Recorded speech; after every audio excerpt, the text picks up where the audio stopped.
हर समय अपने आप को सर्वश्रेष्ठ मानने वाले को लेकर एक प्रेरणादायक कहानी। संजय ने हमेशा अपने आप को सबसे बेहतर समझा। वह एक बेहद आत्मविश्वासी व्यक्ति था। उसका मानना था कि किसी भी काम में अगर वह खुद शामिल है तो वह खुद ही सबसे अच्छा करेगा। वह अपनी सफलता को अपनी कड़ी मेहनत और बुद्धिमानी का परिणाम मानता था। दूसरों की राय या सलाह की उसे कोई परवाह नहीं थी।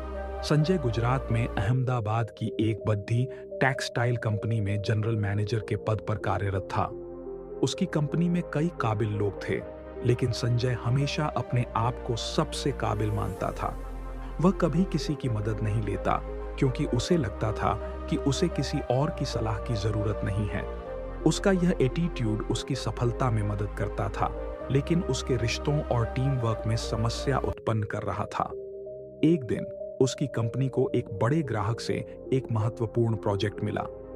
यह प्रोजेक्ट संजय के लिए एक और मौके की तरह था, जहां वह अपनी काबिलियत साबित कर सकता था। उसने अपने सभी टीम सदस्य को अपनी योजना के बारे में बताया, लेकिन किसी के सुझाव को अहमियत नहीं दी। वह अकेले ही काम करना चाहता था और यही कारण था कि उसने किसी को भी अपने साथ नहीं लिया। संजय ने कड़ी मेहनत एक करके प्रोजेक्ट पर काम किया, लेकिन जैसे जैसे प्रोजेक्ट बनाने का समय पास आ रहा था, उसे एहसास होने लगा कि कुछ कमी है। वह जो डिजाइन तैयार कर रहा था, वह उसकी उम्मीदों पर खरा नहीं उतर रहा था। उसे लग रहा था कि वह किसी बात को मिस कर रहा है, लेकिन उसे समझ नहीं आ रहा था कि क्या करूं। एक शाम जब संजय परेशान और थका हुआ था, उसकी टीम के एक साथी सिमरन ने उसके पास आकर कहा, संजय, क्या आप चाहते हो कि मैं आपकी मदद करूं? हमें इस पर एक साथ विचार करना चाहिए। हो सकता है हम कुछ नया सोच सकें। संजय ने शुरू में उसे नकारा किया, लेकिन फिर उसके चेहरे पर चिंता देखकर उसने सोचा कि शायद यह सुझाव मान लेना गलत नहीं होगा। सिमरन ने टीम की कुछ पुरानी डिजाइन के विचारों को दिखाया और अचानक संजय को कुछ नया नजर आया। वह समझ गया कि उसकी अकेले की सोच पूरी तस्वीर नहीं देख पा रही थी।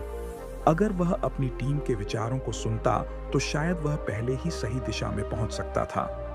संजय ने फिर टीम के सभी सदस्य से विचार विमर्श किया और उनके सुझावों को अपनाया। अंत में प्रोजेक्ट सफल रहा और ग्राहक ने उसकी टीम की मेहनत की सराहना की। संजय को एहसास हुआ कि अपनी काबिलियत पर घमंड करना और दूसरों को नजरअंदाज करना कभी-कभी आपके काम को नुकसान भी पहुंचा सकता है। वह समझ गया कि सबसे बेहतर वही नहीं होता जो अकेले सब कुछ करता है, बल्कि सबसे बेहतर वह होता है जो अपनी टीम की ताकत को पहचानता है और हर किसी से सीखता है। संजय ने अब यह सीखा कि खुद को सर्वश्रेष्ठ मानने का मतलब यह नहीं कि आप दूसरों को नकार दें। असल सफलता तब मिलती है जब आप खुद को लगातार सुधारते हैं और दूसरों से भी सीखने को तैयार रहते हैं।